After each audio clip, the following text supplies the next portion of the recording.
Here I have Umidigi A3S, and today I'm going to show you how to wipe cache from this device.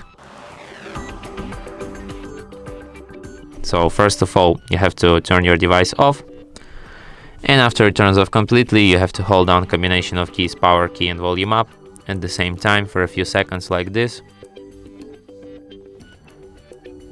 After you enter this kind of menu, here at this menu you can use volume up key to navigate through the menu and a volume down key to select options, and here you have to select the first option, recovery mode.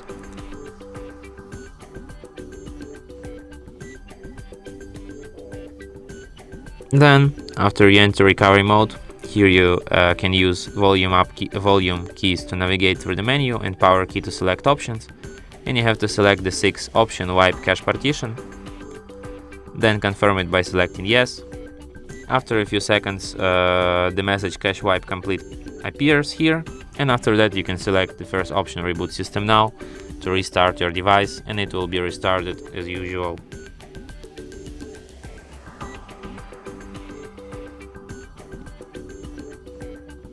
And that's it. Thanks for watching. If you find this tutorial useful, don't forget to hit that like button and subscribe to our channel.